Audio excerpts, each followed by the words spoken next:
सरकारच्या वतीने आदरणीय मनोजदादा जरांगे पाटील साहेबांची भेट घेतली. त्यांच्या ज्या मागण्या आणि त्या संदर्भात त्यांना जे कागदपत्र पाहिजे ते सर्व सरकारच्या वतीने मनोजदादांना देण्यात आलेले आहे. आणि त्यांनी सांगितल्याप्रमाणे आणि सकाळी पूर्वी सुद्धा आमचे सचिव श्री मांगे आणि पूर्ण टीमने मनोजदादांशी सविस्तर चर्चा केलेली होती आणि अनेक मुद्दे जे त्यांनी मांडले त्याच्यामध्ये सविस्तर चर्चा ही स्वतः मुख्यमंत्री महोदयांनी केली. स्वतः त्यांनी आपल्या वेगवेगळ्या डिपार्टमेंटना आदेश दिले आणि एकंदरच ही एवढी मोठी लढाई जी मनोजदादांनी आपल्या समाजासाठी केली त्यांना अपेक्षित अशी सर्व कागदपत्र ही सरकारने मनोजदादांना दिलेली आहे आणि त्यांना विनंती केलेली आहे की आपण हे आता आपलं जे उपोषण आहे ते मागे घ्यावं. त्यांनी सर्व कागदपत्रांची खात्री केलेली आहे, परंतु त्यांचं म्हणणं असं सुद्धा होतं की ज्या शिंदे साहेबांनी सातत्याने माझ्याशी संपर्क साधला आणि हे काम करण्यामध्ये त्यांनी खरोखर आपल्याला मदत केली, त्यांनी समाजाला भेटायला आणि माझं उपोषण सोडण्यासाठी स्वतः इथं यावं आणि नंतर त्यांच्या हस्ते मी आपलं उपोषण सोडेन. तर मगाशी मी आणि आमचे उपनगरचे पालकमंत्री लोढा साहेब दोघांनी त्यांच्याशी चर्चा केली आणि मुख्यमंत्री महोदयांशी सुद्धा दादांचं बोलणं झालं आणि त्याप्रमाणे उद्या सकाळी 8 वाजता स्वतः मुख्यमंत्री मनोज दादांचं उपोषण सोडण्यासाठी इथे येणार आहेत आणि त्यांच्या हस्ते त्या ठिकाणी जे समाजासाठी काम केलेलं आहे एका दृष्टीने हा विजय आहे आणि तो विजय साजरा मुख्यमंत्र्यांच्या हस्ते त्यांनी विनंती केलेली अर्थात तुमचं सगळं ते बोलतील, परंतु एक म्हण आहे की everything is well that ends well. याचा शेवट चांगला होतो ते सगळं बोलत आणि त्याच्यामुळे अतिशय चांगला असा लढा संपूर्ण समाजासाठी म्हणून दिला. त्याच्याबद्दल मुख्यमंत्री महोदयांच्या वतीने त्यांचं आणि त्यांना विनंती करतो ते त्यांनी आपल्याला समजा.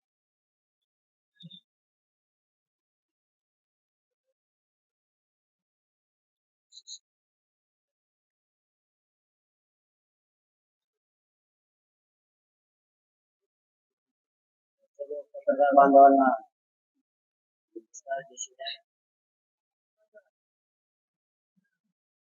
आपला जो लढा होता मराठा समाजाच्या 54 लाख नोंदी सापडल्या. या नोंदी त्याचे प्रमाणपत्र तातडीने देण्यात आले आणि ज्या नोंदी सापडल्या त्या परिवारांना सुद्धा तातडीनं ताबडतोब प्रमाणपत्र वितरित करण्यात यावे. ही प्रक्रिया सुरू झाली. 57 लाखांपैकी 37 लाख प्रमाणपत्र वाटप करण्यात आले. डाटा सुद्धा आपल्याला ते आता थोड्या दिवसात देणार आहे. तर ते डाटा प्रक्रिया मोठी आहे, त्यामुळे तेही त्यांनी मान्य केले. आपला सगळ्यात मोठा मुद्दा होता ज्याची नोंद सापडली त्यांच्या सगळ्या सोयऱ्यांच्या खाली अध्यादेश तुम्हाला पारित करावा लागेल. तो अध्यादेश त्यांनी पारित करून आपल्याला दिलेला आहे. म्हणजे आपण सगळ्यांचे कुठे आता उपडलेले त्यांनी आपल्याला दिलेला आहे. म्हणून मराठा समाजाच्या ज्या मूळ मागण्या होत्या त्या 3 आता झाल्या. आपली सकारात्मक त्याच्यावरती चर्चा पण झाली आणि या अध्यादेशावरती जो राजपत्र त्यांनी काढले त्याच्यावरती 3 घंटे चर्चा आपल्या मुंबई हायकोर्टाचे सिनियर वकील सगळे जवळपास 22 जण त्यांनी शब्दाना शब्दाची खात्री केलेली. त्यानंतरच आपण बाहेर पडलो. 2 वेगळ्या बैठका होत्या. मुख्यमंत्री महोदयांच्या वेगळ्या सचिव बांधवांच्या वेगळ्या आणि मुख्यमंत्री बांधवांच्या आमच्या वेगळ्या असं वेगळं करून आपल्याला जो अध्यादेश पाहिजे होता जो शहराचा त्याच्यामध्ये घ्यायचे होते ते आपण घेतलेले. त्यामुळं आता आपली जी लढाई होईल ती याच्यासाठी त्याचबरोबर ही लढा तिसरा मुद्दा आंतरवाली राज्यातले जे गुन्हे झालेले तेही पत्र सरकारनं आपल्याला दिलेलं आहे. स्वतः मुख्यमंत्री साहेबांना आदेश दिले की तातडीनं मागे घेण्याची ती कारवाई आता सुरू होईल. त्यासह मराठवाड्यात आणि इतर राज्यात काही नोंदी कमी सापडलेल्या, जास्त करून मराठवाड्यात प्रचंड कमी नोंदी सापडल्या. त्यासाठी समितीला मुदतवाढ देऊन आणखीच्या नोंदी आपण त्या शोधायच्या. तिथं जास्तीचा वेळ हा फक्त मराठवाड्यात जास्त समितीला द्यायचा.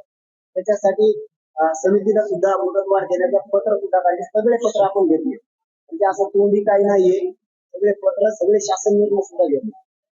आणि ती काम आता करणार त्यावरती या वंशावळी जोडायच्या 5वा मुद्दा आहे.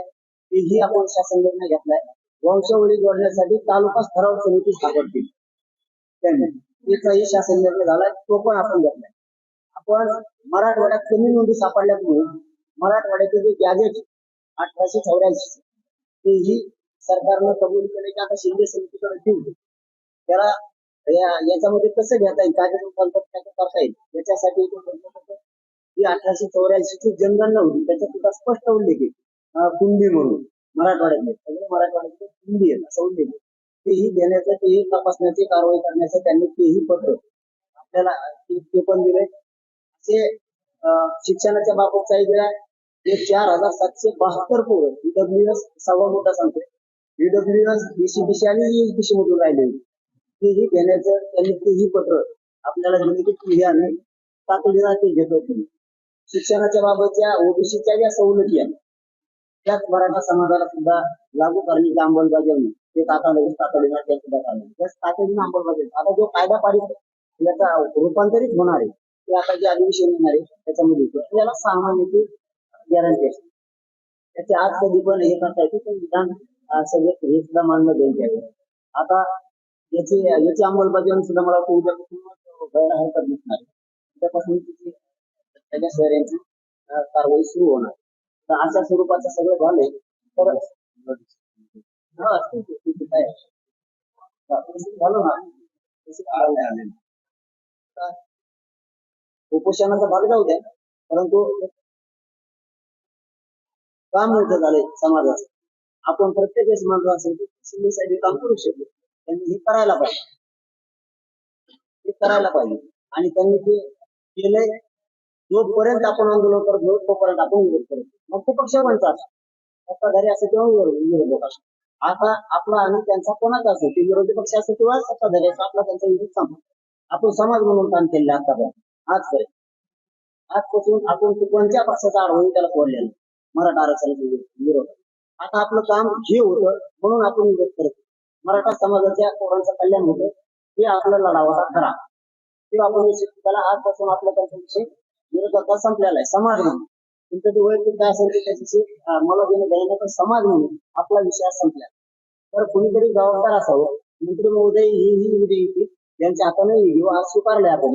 पण सकाळी 7 वाजता इथं आपल्याला छत्रपती शिवाजी महाराजांच्या चौकात सगळ्याला जमायचं, आपल्या सगळ्या बांधवाला त्यांच्या हाताने सुद्धा आपण पत्र घेणार ठीक आहे. परंतु तर हे पत्र जे दोघं येतं आणखी त्यांच्याकडे मंत्री महोदय आपण काय हाते पण मुख्यमंत्री साहेबांच्या हाताने घेऊन त्याला आपल्याला सकाळी घेऊन पत्र स्वीकारायचं. कारण जबाबदारी त्यांनी दिली, जबाबदारी त्यांची पण आहे आणि समाजालाही माहिती होणं गरजेचं आहे की आपलं काम झालंय. आता आपण संपतो. मी तुमच्या जोरावरती बोलवतोय कारण विरोधाचा भाग नाही. जसे मला तुम्ही शब्द देता तसा मी वापर तुम्हाला मायबाप मानलेले समाजाला मी मुलगा म्हणून काम करतो. मला शब्द देता त्याच्यावेळेस तुम्ही मंत्र्यांना बोलवतात, तुम्ही नाही म्हणजे मी बोलवतो. त्याच्यामुळे खाली आता सगळ्या पोरांना जाऊन विचारले, त्यांनाही सगळं सांगितले. निर्णय हा वर सांगू का असं विचारून आलो. त्यांना सगळे पत्र सुद्धा दाखवले. समाज म्हणजे इथं एक सध्या समाजच त्यांना सगळे दाखवल्याच्या नंतर ते म्हणले हो. म्हणलं मुख्यमंत्र्यांना बोलवायचंय का? तुम्ही बोलावत असले तर बोलवतो. कुणाला आरडाओरडा करून चालणार नाही. कारण माझी किंमत कमी हे करायची तर बोलू नका म्हणून मी बोलवतो. सगळ्यांनी होकार दिलेला आहे. तुमचा होकार एका जबाबदारी म्हणून राज्याचे जे प्रमुख आहेत त्यांच्या हाताने घेऊन उपोषण पडायचं ते भाग वेगळा आहे. परंतु आपलं जे अपेक्षित होतं ते सगळं अपेक्षित झाले आहे. सगळं अपेक्षित आपलं आता झालेलं आहे. त्याच्यामुळे आपण आता उद्या त्याला सकाळी ज्यांनी खोट्या मारल्या होत्या त्या खोट्या सगळ्या उपटून टाकून त्याला मुलांना टाकून आपण आपलं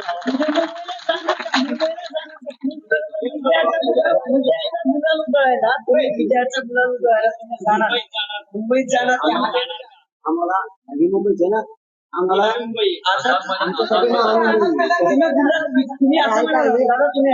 लोकांना ऐका ना तुमच्याच मनाने करायचं का आम्हाला विजयसभा प्रचंड मोठी जी अंतरवाली पेक्षा प्रचंड मोठी सगळा मराठा समाज आमचा एकत्र जमणार आम्हाला फक्त ठिकाण बघायचं 2-2 जागा टाकून आम्हाला बाहेर नाही आम्ही उद्या सकाळी इथे घेणार त्यांच्या हातानं आणि आम्ही तारीख डिक्लेअर करणार आहे या तारखेला विजयसभा महाराष्ट्राला मराठा चला धन्यवाद आता मी माझा काम झाला ना तुला